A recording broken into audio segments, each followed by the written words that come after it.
Oh, Jesus. There's a rock riding up my arse. Sorry. Do you ever think, well, you don't live where you live, that you're kind of just a visitor for the day or something? Well, that's how I feel about Plymouth. Or maybe that's how I did feel about Plymouth. I don't know. But every so often I get this feeling like, well, mainly when I'm by the sea, that I'm a kid again on holiday and I've come down for the day with my family. And at the end of the day, I'm going to have to get back into our old blue Renault Scenic, have a pointless argument, and then drive all the way back to the landlocked county of Oxfordshire. Oh, and on the way, well, we're definitely going to have to stop so I can be sick, and we'll probably have to stop so I can have a piss as well. Plymouth is, and will always be, a holiday for me, just with real life thrown in. The Hoe, beautiful. Barbican, beautiful. Oh, Royal William Yard, now that is some very sexy architecture. And then we've got Freedom Fields. Well, it's as good a field as any. Central Park, now that is a fucking big park. Home Park, the home of Plymouth Argyle. Oh, what a day out. And then there's Drake's Island. What's the word I'm looking for? Beautiful. Jenny Cliff Beach, secluded and, well, beautiful. And then there's Devil's Point. I've never been, actually. Yeah, well, none of these places are here though, are they? You might be thinking, well, why am I sat here?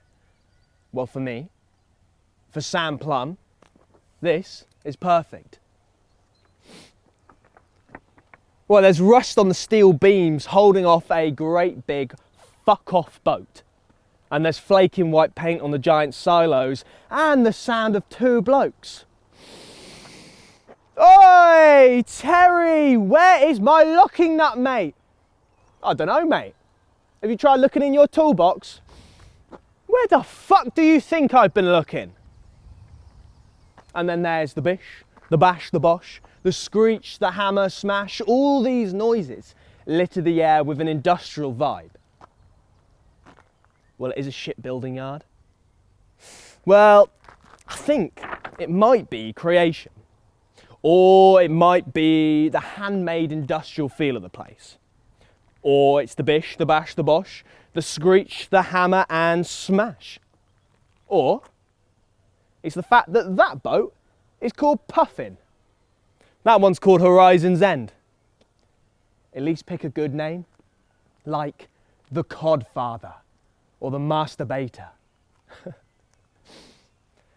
Well, I came on a night out here once. And yeah, I know there's nowhere to get an orange and passion fruit VK.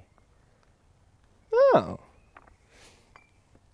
Well, maybe I know something you don't. I don't.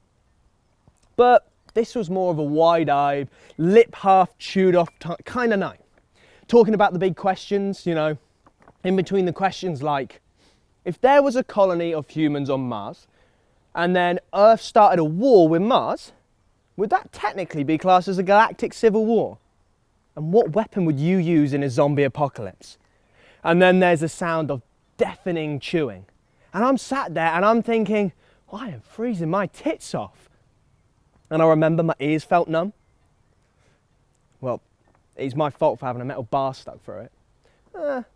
And then again, I chose to look like a knob. Oh, I kid. It's sexy as fuck, obviously. But I'm sat here and, well, I'm thinking, damn, now this is pretty. And now I can't stop coming here. I'm like a moth to a flame or some shit like that. Come on. And there's a noise from the bridge. Well, I think something exciting's happening. There might be a car chase. Or maybe thieves have made off with a precious diamond, or maybe they've taken a hostage. Oh, in a minute I'm going to see a police helicopter and a swarm of police cars go over the bridge. Holy fucking shit, this is mental. Oh my God. Wait. No. This is Plymouth. So it's a hooligan in a clapped out Nissan Micra, ragging it for all it's worth, trying to get that second-hand turbocharger they fitted to spool up and give them an extra 2 horsepower. Oh, but if they'd have fitted a supercharger, well, they wouldn't have the lag time they'd have if they had a turbocharger. Foolish, really. But what's the fucking point anyway of strapping a supercharger or a turbocharger to a Nissan Micra? Well, it's not exactly going to set the world alight. Sorry, that was a bit of an anticlimax. It's time to find the rock again. It's time to sit and think, sit and imagine, and well, it's just time to take it all in again. Oh, Jesus. Well, there's a rock riding up my arse again.